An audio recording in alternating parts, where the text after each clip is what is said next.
بسم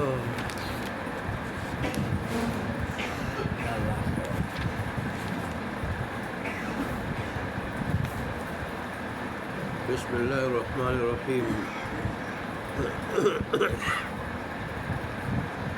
نحمدہ ونصلی علی رسولہ الکریم اما بعد۔ حدیث کا عنوان ہے اس امت سے خطا و نسیان معاف ہے۔ غلطی سے اگر کوئی اس سے ایسا کام ہو جائے جو ناجائز ہو یا بھولے سے، تو اس کا گناہ نہیں ہوتا۔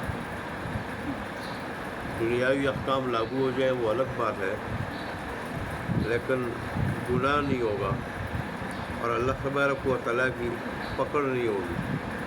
وعن ابن عباس ان رسول اللہ صلی اللہ علیہ وآلہ وسلم قال، عبداللہ ابن عباس سے روایت ہے کہ رسول اللہ نے فرمایا، ان اللہ تجاوز عن امتی الخطاء والنسیان، کہ بے شک اللہ تبارک و تعالیٰ نے معاف کیا ہے میری امت سے خطا کو اور بھول کو، وما استکرہوا علیہ، اور اس کام کو بھی کہ جس پہ اسے مجبور کیا جائے میری امت سے۔ خطا کی مثال، ایک آدمی شکار پہ تیر چھوڑتا ہے یا گولی چلاتا ہے، وہ کسی انسان کو لگ جاتی ہے گولی، اب اس سے انسان گناہگار نہیں ہوتا، اللہ کے یہاں پکڑ نہیں ہوگی۔ ہاں دنیاوی احکام لاگو ہوتے ہیں کہ اس پر دیت واجب ہوتی ہے، کفارہ واجب ہوگا۔ ایسے کہ انسان رمضان میں کلی کرنا چاہ رہا تھا، کلی کے لیے منہ میں پانی ڈالا، وہ حلق کے اندر چلا گیا، تو اب اس پہ گناہگار نہیں ہوگا کہ غلطی سے ایسا ہوا، قصد اور ارادے سے ایسا نہیں ہوا، اگرچہ روزہ ٹوٹ جائے، اللہ کے یہاں پکڑ نہیں ہوگی، گناہ نہیں ہوگا، لیکن دنیاوی حکم یہ لاگو ہوگا کہ روزہ ٹوٹ جائے۔ ہاں اگر روزہ یاد نہیں تھا، یہ تو اس صورت میں روزہ یاد ہو، منہ میں کلی کے لیے پانی ڈالے اور پھر حلق کے اندر چلا جائے۔ روزہ یاد نہ ہو تو اس صورت میں روزہ بھی نہیں ٹوٹے گا، لیکن ظاہر ہے قضا تو لازم ہوگی، یہ بھی تو دنیاوی حکم ہے اس کا کہ قضا لازم ہوگی۔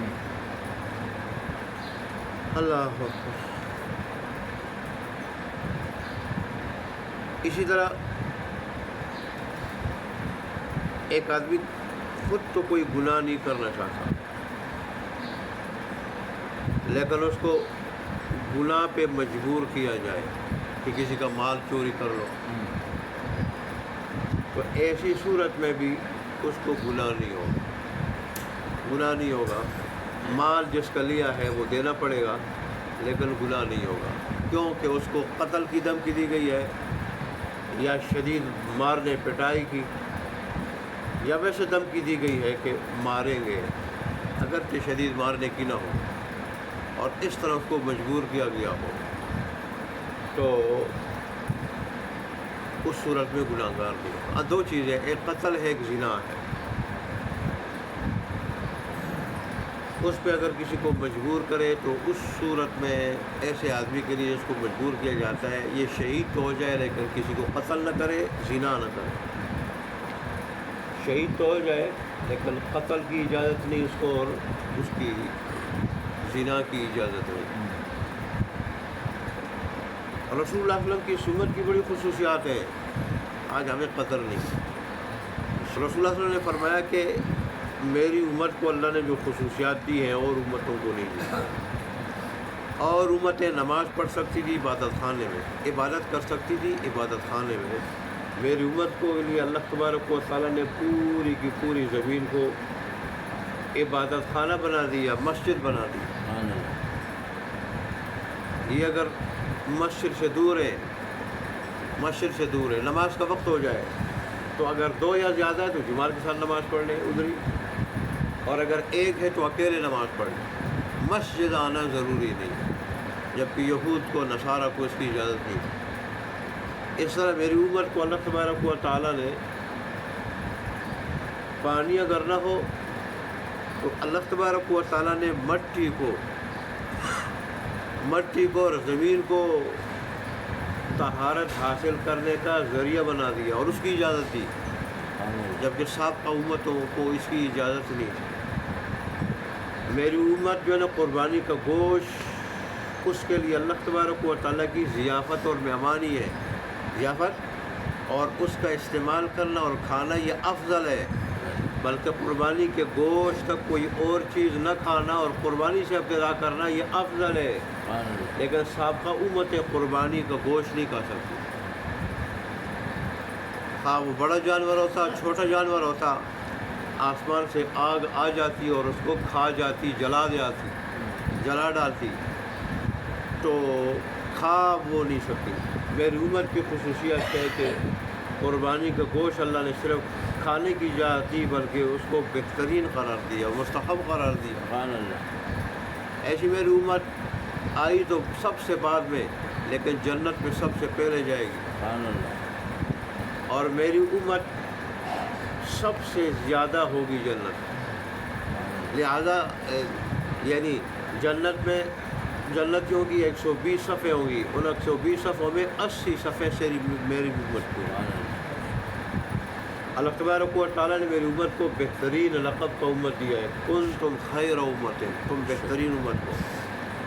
میری امت کو اللہ تبارک و تعالیٰ نے اعتدال والی امت کا حکم دیا، لقب دیا، کیونکہ اس امت کو اللہ نے جو دین دیا ہے اس میں اعتدال ہے، نہ موسیٰ علیہ السلام کی شریعت کی طرف میں سختی ہے اور نہ عیسیٰ علیہ السلام کی شریعت کی طرح انتہائی نرمی ہے، بلکہ اللہ تبارک و تعالیٰ نے اعتدال والا دین عطا کیا۔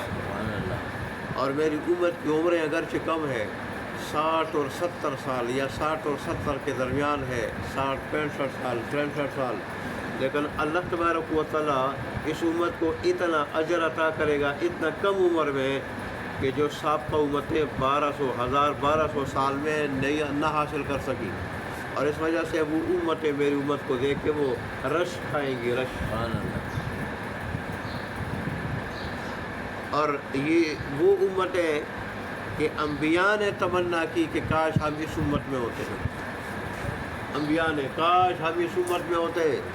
اس امت کا وہ مقام ہے، ایک وقت کا نبی کتنا مقام ہوتا ہے، اس کا کتنا مقام کہ اپنے وقت کے لوگوں میں سب سے زیادہ افضل ہوتا ہے مقام والا، لیکن انبیاء نے بھی تمنا کی کاش ہم اس امت میں ہوتے۔ پھر بھی اگر ہمیں قدر نہ ہو اپنے ایمان کی جو اللہ نے دین دیا ہے، دین، اس دین کی اور اپنے اسلام کی اور مسلمان ہونے کی، تو ظاہر ہے یہ اس دین کی اور اپنے مسلمان ہونے کی اور اللہ کی عظیم نعمت کی بہت بڑی ناقدری ہوگی۔ اور انسان جب ناقدری کرتا ہے تو اسے پھر دین لے لیا جاتا ہے، اس کی کئی شکلیں، بعض کو دین سے پھر جاتے ہیں اور بعضوں کو پھر ایسا ماحول مل جاتا ہے کہ اس میں وہ دین پہ عمل نہیں کر سکتے۔ برما کے مسلمان دیکھ لیں، انڈیا میں بہت ساری ریاستیں ہیں وہ دیکھ لیں،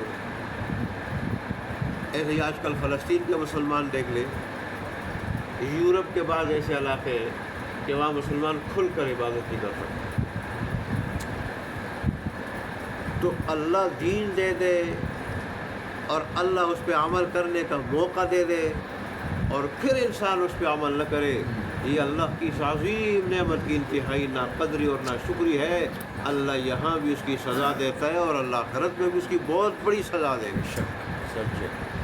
تو اللہ تبارک و تعالیٰ ہمیں اس ناقدری سے اللہ تبارک و تعالیٰ ہماری حفاظت فرمائے، اور اللہ تبارک و تعالیٰ دل سے اس دین کی قدر کرتے ہوئے پہ 100% مکمل عمل کرنے کی توفیق عطا فرمائے۔ وآخر دعوانا الحمدللہ رب العالمین والعاقبۃ والسلام علی رسول محمد وعلی آلہ وصحبہ اجمعین۔ ربنا ظلمنا انفسنا وان لم تغفر لنا وترحمنا لنكونن من الخاسرين۔ ربنا اتنا في الدنيا